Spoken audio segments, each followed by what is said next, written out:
I'll merge all 15 parts into one continuous story without changing the wording of the narrative itself. I never thought I'd be the guy posting in a relationship subreddit at 2 a.m., but here we are. My wife, Jenna, and I have been together for 11 years, married for 7. We've got a 6-year-old daughter, a mortgage we can barely afford, and the kind of routine that used to feel comforting until it started feeling like we were roommates pretending to be married. The weird thing is, if you asked anyone outside our house, they'd probably say Jenna was the fun one. Loud, confident, sarcastic as hell. The kind of person who could walk into a room and somehow make everyone else quieter. I used to love that about her. Lately, though, every conversation with her felt like stepping on broken glass. She snapped at me over everything. If I asked where she'd been after work, I was controlling. If I forgot to take the trash out, suddenly I was another child she had to raise. Half the time she'd insult me and then act like I was dramatic for being upset. And she lied constantly. Not even huge lies at first. Tiny pointless ones. I'm at Target. Then I'd see a bar charge on our bank app. I fell asleep at Ashley's place. Ashley later mentioned she hadn't seen Jenna in weeks. One night she came home smelling like men's cologne and cigarette smoke even though she hated smokers. When I asked about it, she rolled her eyes so hard I thought they'd get stuck. You seriously think I'm cheating because someone hugged me at a bar? That was the first time she actually said the word cheating out loud. I didn't even accuse her. That's when something in my stomach dropped. Then things got really weird really fast. 3 weeks ago, Jenna suddenly started going to the gym every night. New clothes. New makeup. Password on her phone after 8 years of leaving it face up everywhere. She started taking calls outside. Smiling at texts and hiding the screen when I walked by. Classic stuff, right? I know how this sounds. Trust me. But I kept trying to convince myself I was paranoid because admitting the obvious felt worse. Then last Friday happened. I came home early from work because my boss's kid got sick and they shut the office down for the day. I remember actually being excited because I thought maybe Jenna and I could eat lunch together for once. Instead, I walked into an empty house. No car in the driveway. No Jenna. But her Apple Watch was sitting on the kitchen counter buzzing non-stop. I know I shouldn't have looked. I looked anyway. And honestly, I think part of me already knew what I was about to find. The messages weren't subtle. That's the part that still messes with me. There wasn't even an attempt to hide what she was doing. No coded language. No, just friends, nonsense. It was full-on relationship-level texting with some guy saved as Derek HVAC, even though we've literally never hired an HVAC guy in our lives. The first message I saw was, "Last night was insane. Still sore TBH face with tears of joy." I actually remember rereading that sentence like 10 times because my brain refused to process it. Then more messages came in while I was standing there holding the watch like an idiot. "I miss your body. When are you telling him?" And the one that really knocked the air out of me. "You looked hot pretending to be happy with your husband at dinner." That dinner had been 2 nights earlier. Our anniversary dinner. I felt physically sick. Like genuinely sick. Hands shaking, ears ringing, heart pounding so hard it hurt. I dropped into one of the kitchen chairs because my knees literally gave out. People always describe betrayal emotionally, but nobody talks enough about how your body reacts. It's like your nervous system realizes your life is collapsing before your mind catches up. And then, because apparently the universe enjoys kicking people when they're down, Jenna walked in. Not alone. She came through the front door laughing with some guy behind her carrying a gym bag. I swear to God the timing was so absurd it almost felt scripted. The second she saw me sitting there with her watch in my hand, her entire face changed. Like a switch flipped. 1 second she was smiling, next second she looked furious. Not guilty. furious. The guy froze immediately and muttered something about waiting outside. Jenna snapped at him to leave, and he practically sprinted back to his car. Then she turned to me and said, "Why are you touching my stuff?" Not, "This isn't what it looks like." Not, "I'm sorry." That. I asked who Derek was. She crossed her arms and actually laughed. "You went through my watch." Jesus Christ, Ryan. I remember saying, "You're cheating on me," but it came out weirdly calm. Too calm. Like I was hearing someone else's voice. And she instantly switched strategies. First she denied everything. Then she said it was just flirting. Then she said we were basically separated emotionally anyway. Then, and this part still blows my mind, she somehow started listing my flaws. Apparently I worked too much. Apparently I stopped making her feel wanted. Apparently me being exhausted from trying to keep our bills paid had emotionally abandoned her. Every sentence out of her mouth felt rehearsed. Like she'd already had this argument in her head 100 times. Then she dropped the real bomb. She looked me dead in the eyes and said, "You want to know the worst part? He actually listens to me." That hurt more than the cheating. I can't even explain why. I wish I could say I handled the confrontation with dignity. I didn't. The second she said, "He actually listens to me," something in me cracked. Not explosive movie scene cracked. Worse. Quiet cracked. I just stared at her. This woman I'd spent over a decade with suddenly felt like a complete stranger wearing my wife's face. I asked her how long it had been going on. She shrugged. Actually shrugged. Couple months.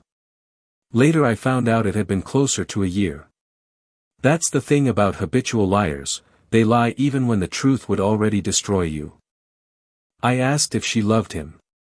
She paused too long before answering. And honestly, that hesitation told me everything. Then my phone rang. It was our daughter's school. She had a fever and needed to be picked up early. I remember standing there in absolute emotional ruins while the school secretary calmly explained that Lily threw up after lunch. Real life doesn't pause because your marriage explodes. Bills still exist. Kids still get sick. The dog still needs to be fed. Jenna immediately switched into perfect mom mode and grabbed her keys. "I'll go get her." Like none of this had happened. I told her no. And for the first time that day, she looked nervous. Not sad. Nervous. Probably because she realized I might tell someone. Or maybe because control was slipping away from her. Jenna hated losing control more than anything. We argued all the way to the driveway. She kept saying we should discuss this privately later, which was rich considering she'd apparently been discussing our marriage privately with Derek for months. Then another surprise hit. Her phone connected to the car Bluetooth automatically. A voice message started playing before either of us could stop it. Derek's voice. "Hey babe, I know today was rough, but once he's out of the picture we can finally stop hiding." Jenna lunged for the dashboard so fast she almost fell into my lap trying to shut it off. I've never seen someone panic that hard. Because suddenly there was no room left for excuses. No, just flirting. No, you misunderstood. No, he's just a friend. Just silence. The kind of silence that changes your life permanently. I drove to pick up Lily alone. And I cried in the parking lot before going inside. Not loud dramatic crying either. Just exhausted, broken tears while gripping the steering wheel like it was the only thing holding me together. The worst part wasn't even losing Jenna anymore. It was realizing I'd been living beside someone who could look me in the eye every day and lie without hesitation. I started replaying our entire marriage in my head like a crime scene. Every late night at work. Every cancelled plan. Every argument that made no sense. Every moment she accused me of being distant while she was sleeping with someone else. By the time I picked Lily up and carried her sleepy little body to the car, I already knew one thing for certain. Nothing was ever going back to normal. That night was chaos. Pure chaos. Jenna acted like we should somehow postpone the collapse of our marriage because our daughter was homesick. She followed me around the kitchen yelling things like, "Can you not do this in front of Lily?" as if she wasn't the reason any of this was happening. Meanwhile my brain felt like it was overheating. Lily was asleep upstairs with a fever. My wife was downstairs texting her boyfriend in between arguments. And I was sitting at the kitchen table trying not to throw up. At one point Jenna actually asked if we could table the conversation until the weekend, because she had a stressful week coming up. I laughed. Not because it was funny. Because I genuinely couldn't believe this was my life. I asked her one simple question. "Did you ever plan on telling me?" And she answered with another lie. I was trying to figure things out. No, she wasn't. People figuring things out don't book hotel rooms. Yeah. I found those too. While she was upstairs putting Lily back to bed, her phone lit up again on the counter. Derek had sent a confirmation screenshot for a hotel reservation 2 weeks away. Cute little romantic weekend package. Couples massage included. Apparently my wife was planning spa weekends while I was researching refinancing options for our mortgage. I confronted her immediately. And that's when things somehow got even uglier. She stopped pretending to feel guilty. "I didn't mean for you to find out like this," she said. Like that was the tragedy. Then she admitted she'd been seeing him for almost 11 months. 11 months. Nearly an entire year of lies straight to my face. Birthdays. Holidays. Family trips. School events. Date nights. All fake. All poisoned. I asked if any of her friends knew.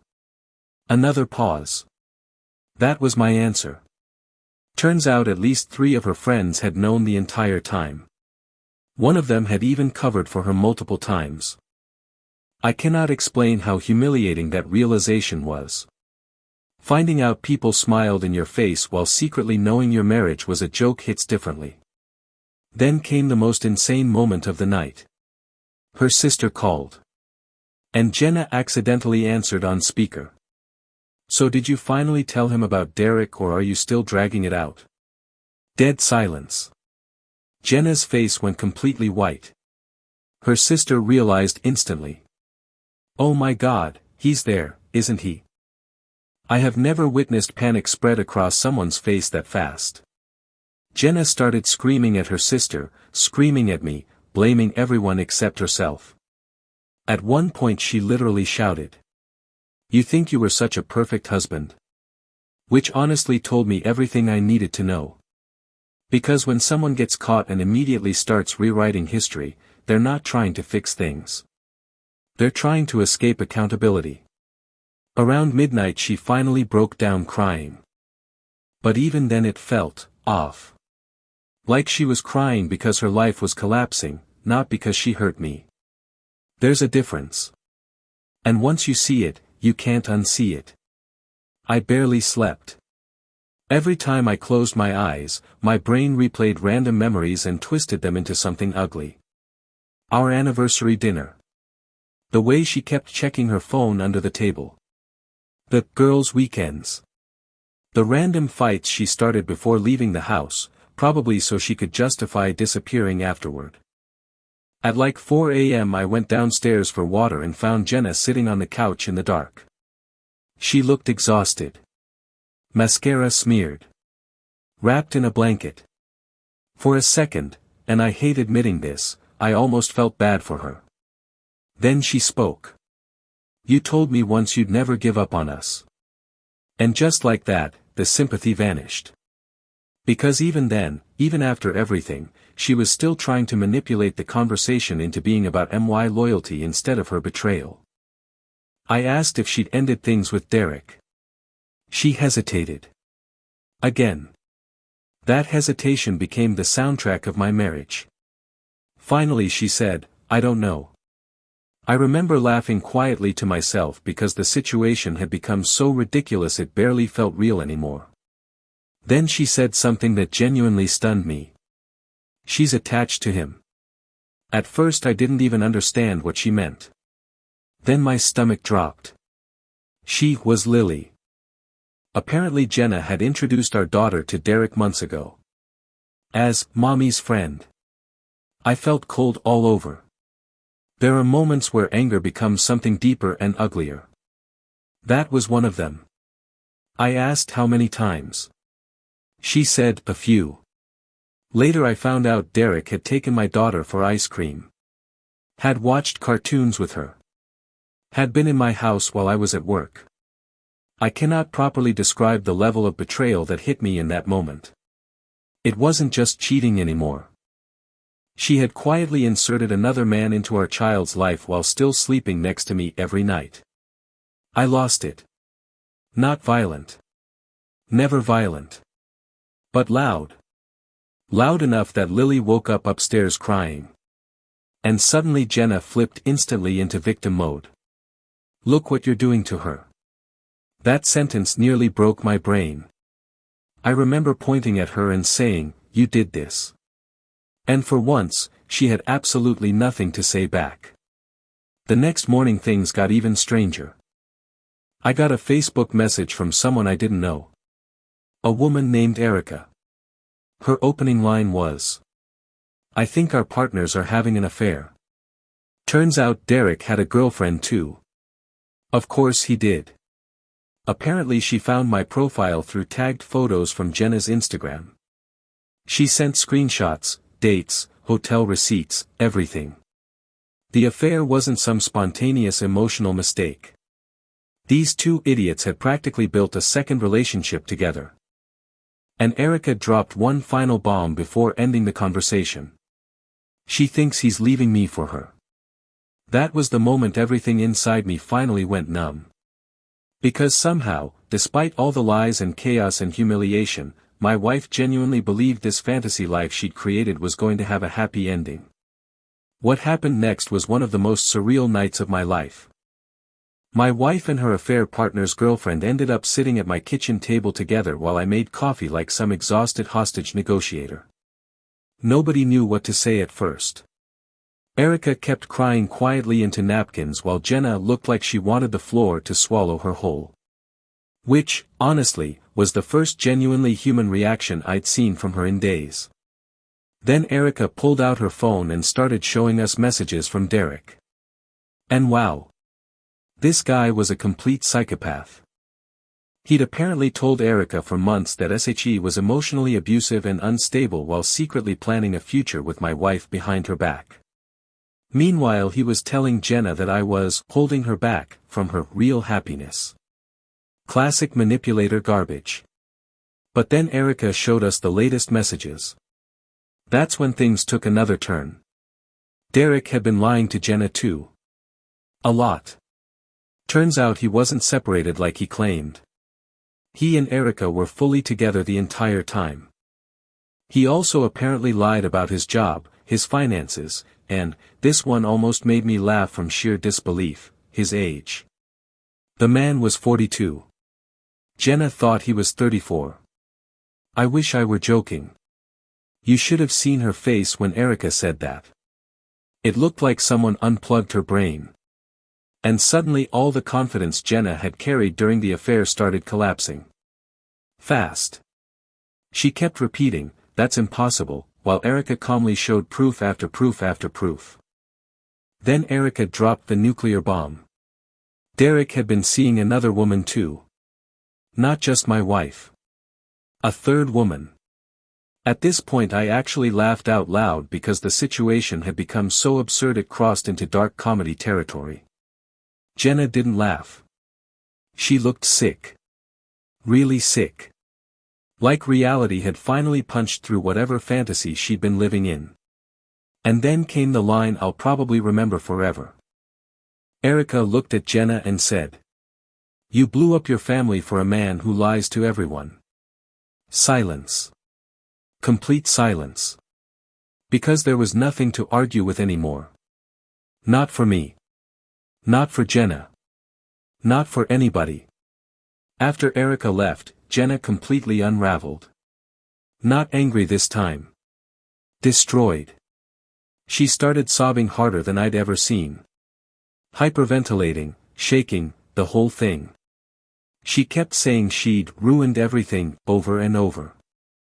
And here's the messed up part. I believed her pain was real for the first time. Not because she betrayed me. Because she got betrayed. That realization did something ugly to me emotionally. It made me understand that a huge part of her breakdown wasn't guilt over hurting her family. It was grief over losing the fantasy she'd built in her head.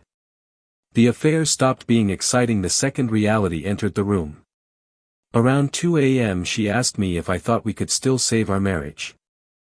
I looked at her for a long time before answering. And honestly, that was the moment I realized I already knew the answer. I told her I didn't know. But internally, I think the marriage ended that night. Not because of Derek. Not even because of the cheating itself. It ended because I finally saw Jenna clearly. When you love someone for years, you build this mental version of them that survives every argument and disappointment. You keep editing reality to protect the relationship. Every red flag becomes stress. Every lie becomes a misunderstanding. Every cruel comment becomes just a bad day. Eventually the truth breaks through anyway. The next few weeks felt like living inside a house after a fire. Everything technically still stood, but nothing felt safe anymore. Jenna suddenly became the perfect wife. Too perfect. She deleted social media. Started therapy immediately. Shared her location with me without being asked. Left her phone unlocked. Cried constantly. Cooked dinners. Planned family outings. At one point she even wrote me a 7-page letter about accountability and trauma and self-sabotage. And maybe some of it was genuine. But once trust dies, every good action starts looking strategic. That's the cruel part. One afternoon she asked if I could hug her because she felt like she was drowning. I stood there frozen because 6 weeks earlier I would have done anything to comfort her. Now even touching her felt emotionally confusing. Meanwhile everyone around us slowly started finding out. Her parents were horrified. My brother wanted me to leave immediately. Mutual friends quietly picked sides. And social media became a war zone of vague quotes and deleted posts like we were teenagers instead of adults with a child. Then came another surprise. Derek contacted me directly. Yep. He sent me a message request on Facebook asking if we could talk man to man. I almost ignored it. Then curiosity won. We met at a coffee shop 2 towns over because apparently my life had officially become a psychological thriller. The first thing I noticed was how ordinary he looked. Not cooler than me. Not smarter. Not more attractive. Just some guy. That messed with my head more than I expected. Because when you're betrayed, part of you imagines some extraordinary person stole your spouse away. The reality is usually much sadder and more random than that. Derek immediately started blaming Jenna. Said she was obsessed with him. Said she pressured him emotionally. Said she lied constantly. I almost laughed in his face. Because hearing 2 cheaters describe each other as manipulative liars was honestly incredible. Then he casually mentioned something that made my blood run cold. Apparently Jenna had talked about taking Lily and moving in with him someday. Like fully planned it out. School districts. Apartments. Custody schedules. All while smiling at me across the dinner table every night. I drove home shaking with anger. And when I confronted Jenna about it, she completely broke down again. She admitted they'd talked about a future together, during emotional moments, but claimed she never seriously meant it. Maybe that was true. Maybe not. At that point I couldn't tell the difference anymore. Everything she said felt contaminated. And slowly, painfully, I started realizing something terrifying. I wasn't grieving the loss of my marriage. I was grieving the loss of the person I thought I married. People think the hardest part of betrayal is the moment you find out. It's not. The hardest part is the random moments afterward when your brain ambushes you out of nowhere. 3 months after everything exploded, I was standing in a grocery store staring at pasta sauce when it suddenly hit me that Jenna used to text Derek while shopping for food for our family. I had to leave my cart in the aisle and go sit in my car. That's what this kind of thing does to you. It infects ordinary life. By then Jenna and I were technically trying therapy, scheduled conversations, boundaries. All the adult responsible stuff people recommend. And honestly, sometimes it almost felt possible. She became softer, less defensive, more honest than I'd seen her in years. Our therapist even said she showed genuine remorse behaviors. But then there were the bad days. Days where I'd look at her and suddenly picture another man touching her. Days where she'd be 5 minutes late coming home and my chest would tighten instantly. Days where I hated myself for checking her location even though she'd offered it voluntarily. I started becoming someone I didn't recognize. Suspicious. Anxious. Emotionally exhausted. One night around midnight I woke up and noticed Jenna wasn't in bed. Instant panic. I went downstairs and found her sitting alone at the kitchen table crying quietly with her phone in front of her. The second she saw me, she pushed the phone away too fast. And just like that, every tiny bit of progress shattered. I asked who she was talking to. She said, nobody. There it was again. A lie. Small. Automatic. Reflexive. I demanded to see the phone. She refused at first. Then she got angry that I was still policing her. Then defensive. Then hurt. The exact same cycle all over again. Finally she handed me the phone. No Derek. No affair. Just a notes app entry. A message she'd written but never sent. To him. It said, I still miss you sometimes and I hate myself for it. I felt like the floor disappeared underneath me. Because that's the thing nobody tells you about reconciliation after cheating. Even if they choose you, part of you always wonders if you were just the safer option. Jenna started crying immediately, saying she never intended to send it, that she was processing emotions honestly instead of hiding them. Maybe that was healthy. Maybe therapy would say that was progress. I didn't care. All I heard was that my wife still missed the man she destroyed our family for. I slept in the guest room that night. The next morning Lily asked why Daddy looked sad all the time. That question nearly ended me. Kids notice everything. Even when you think you're protecting them. Especially then. Later that week our therapist asked me something simple. If trust never fully returns, is this still the life you want? And I couldn't answer. Not because I loved Jenna. I still did, somehow. But because I was finally starting to understand love alone doesn't always repair damage. A month later, Jenna got pregnant. Yeah. That's the part where this story completely went off the rails again. She found out on a Tuesday morning and told me the second I got home from work. She was standing in the kitchen holding the test with shaky hands, looking terrified instead of happy. And honestly, my first emotion wasn't joy. It was suspicion. I hate admitting that. But betrayal changes your brain in ugly ways. The timeline immediately started running through my head like a calculator. Dates. Therapy sessions. Nights together. Arguments. Reconciliation attempts. Every detail. Jenna noticed instantly. You think it's his. Not a question. A statement.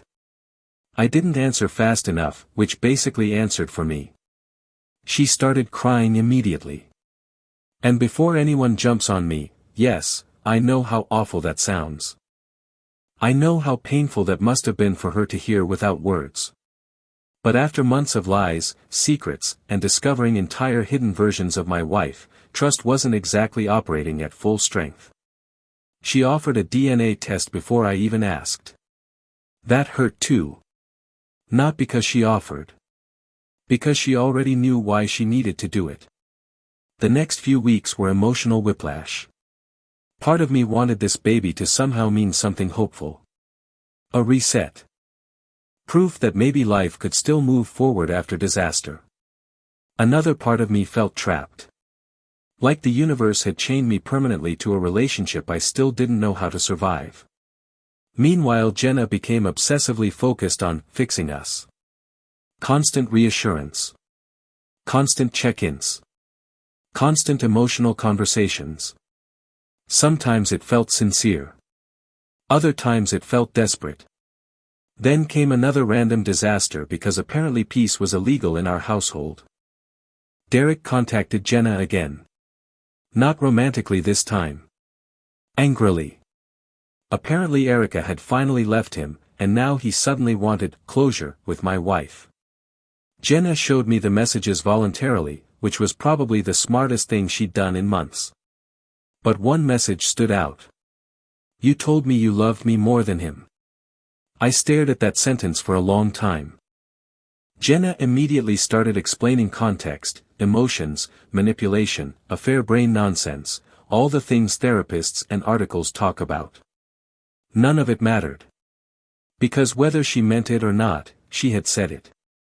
At some point during all this, my therapist told me something that genuinely changed how I viewed the situation. He said, "You keep trying to decide whether Jenna is a good person or a bad person. But people are more dangerous than that. Sometimes they're both." That stuck with me. Because Jenna wasn't a cartoon villain. She wasn't evil 24/7. She loved our daughter genuinely. Sometimes she loved me genuinely too, I think. But she was also selfish in ways that left destruction everywhere when she stopped managing herself emotionally. And realizing someone can love you while still deeply hurting you is an incredibly painful lesson. Then the DNA test came back. The baby was mine. Jenna collapsed crying from relief. And weirdly, I cried too. Not because everything was magically fixed. But because for the first time in months, one fear finally disappeared. Unfortunately, plenty of others remained. After the DNA test, things didn't magically heal. If anything, it got more complicated. Because suddenly we weren't just dealing with betrayal anymore, we were dealing with permanence. A baby changes the stakes in a way nothing else does. Jenna started calling it our fresh start. I didn't correct her, but internally I couldn't see it that way. Not yet. Maybe not ever. The pregnancy made her softer again, almost painfully so. She stopped going out. Deleted Derek's contact completely in front of me. Started reading parenting books at night like she was trying to outrun her past. And I'll admit something that still confuses me. Part of me wanted to believe her. Not forgive her. Not forget. Just believe that this version of her was real. But trust doesn't regenerate just because circumstances change. It rebuilds in fragments. Or it doesn't rebuild at all. Around the second trimester, Jenna had a breakdown at a prenatal appointment. Everything was normal medically. The doctor left the room. And then she just started crying. Not loud. Just quiet, exhausted crying. She said she was scared the baby would grow up and hate her. That sentence hit harder than anything she'd said before. Because for once, it wasn't about me. It wasn't about Derek. It was about consequences that would last longer than any relationship drama. I drove her home in silence. That night she asked me something I wasn't ready for. Are you staying because of me or because of the baby? I told her the truth. I don't know. And that honesty hurt both of us more than any argument. A few weeks later, another twist. Erica messaged me again. Derek had apparently resurfaced in her life briefly, trying to apologize and rebuild things. But she sent me screenshots showing he was still talking about Jenna. Not emotionally anymore. More like bragging. Like she was a chapter in a story he enjoyed telling himself. That part enraged me more than anything else. Because it confirmed something ugly. To him, none of it had real weight. Just stories, ego boosts, temporary connections. Jenna, on the other hand, had burned down her entire life believing it was something real. At some point during all this, I stopped seeing Derek as the guy she cheated with and started seeing him as just another symptom of a bigger problem. Still didn't make it easier. Then came the moment everything shifted again. One night, Jenna sat me down and said, "I don't want you to stay out of obligation. No tears this time. No panic. Just calm." She said she could feel me slowly disappearing emotionally, even when I was physically present. And she was right. Because I was still there in the house, still paying bills, still going through motions. But the version of me that loved her freely was fading. That night she asked for a decision timeline. Not forever. Not pressure. Just honesty about whether I thought I could actually rebuild with her. And I realized something sitting there at that kitchen table. For the first time since everything started, I wasn't reacting to chaos anymore. I was choosing what came next. And that was scarier than anything that had happened so far. I didn't give her an answer that night. Not because I was being dramatic. Because I genuinely couldn't. Everything had become layered in a way that made simple decisions feel impossible. Love was still there. That was the worst part. Not loud, not romantic, not the way it used to be, but it was still there like a bruise that never fully fades. The next few weeks were quiet. Almost suspiciously quiet. Jenna followed every boundary we had set like her life depended on it. No secrecy. No deleted messages. No sudden gym trips. Therapy twice a week. Prenatal classes. Even journaling, which she left open sometimes on purpose. And for a moment, life almost looked functional again. Almost. But trust doesn't come back in straight lines. It comes back in triggers.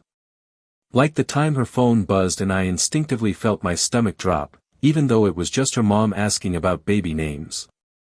Or when she was 5 minutes late from the store and I caught myself imagining entire scenarios again before she even walked through the door. Or when I found myself checking her tone instead of listening to her words. She noticed all of it. Of course she did. One night she said, very calmly, "I feel like I'm living in probation." And she wasn't wrong.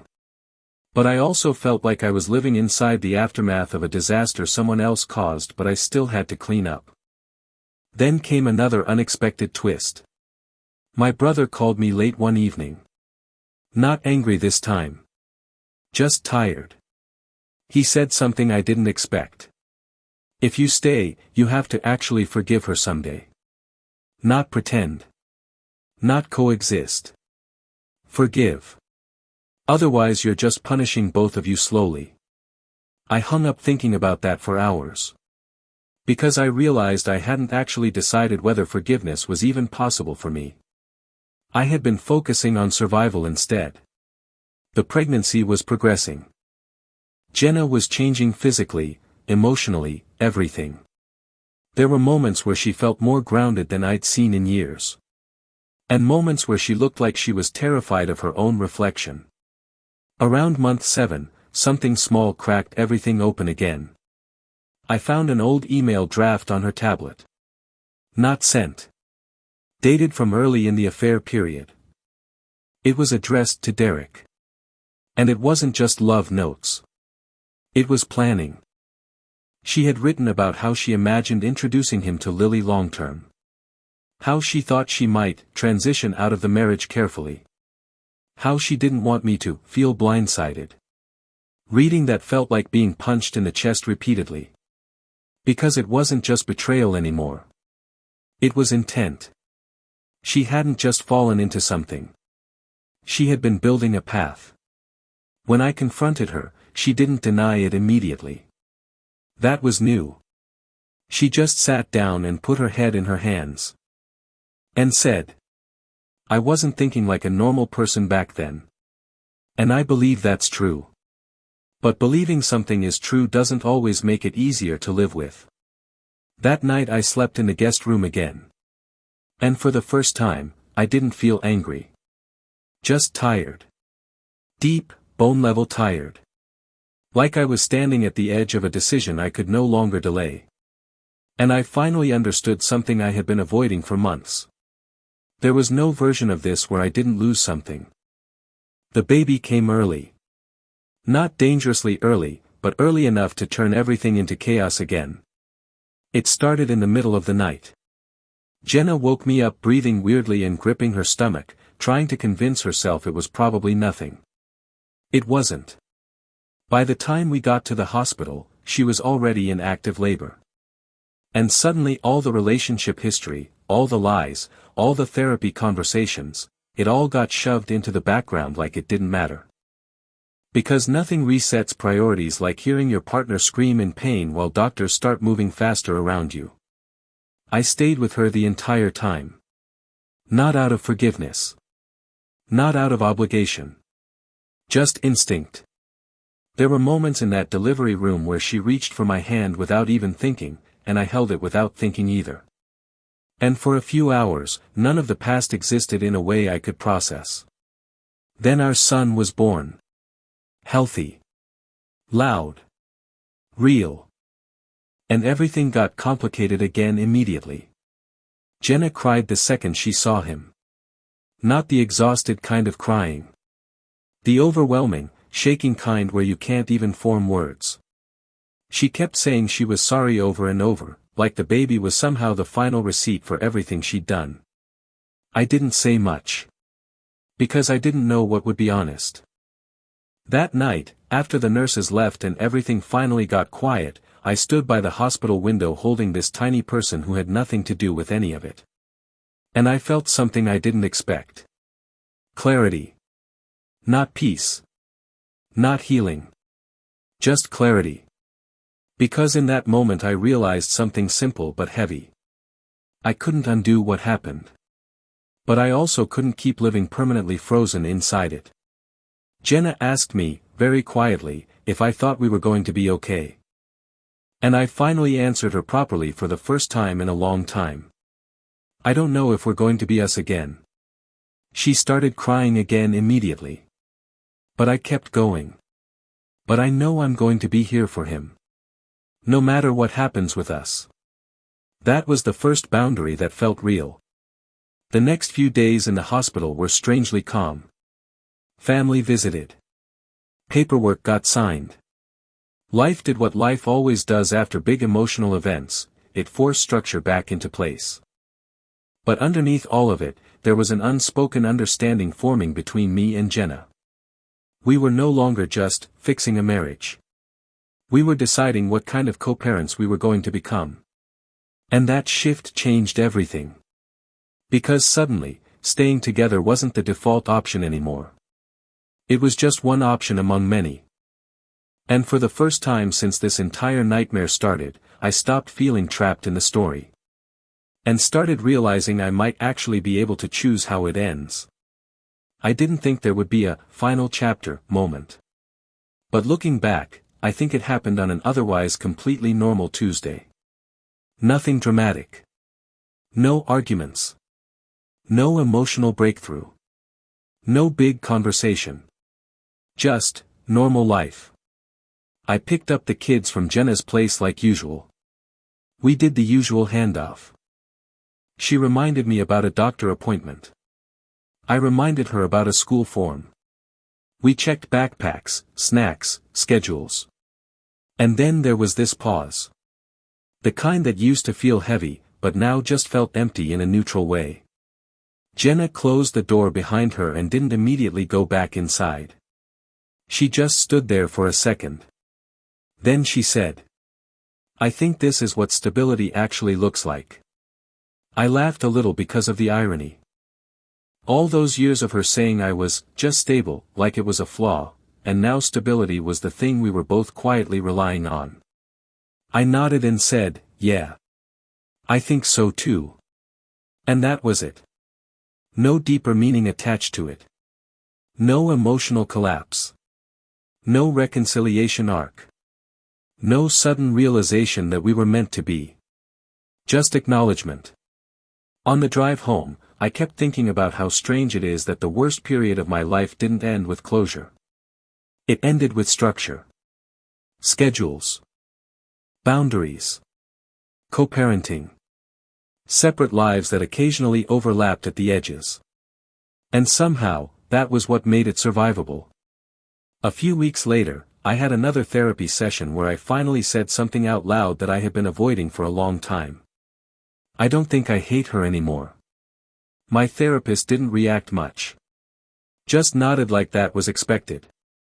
But saying it out loud felt like putting something down that I had been carrying for too long.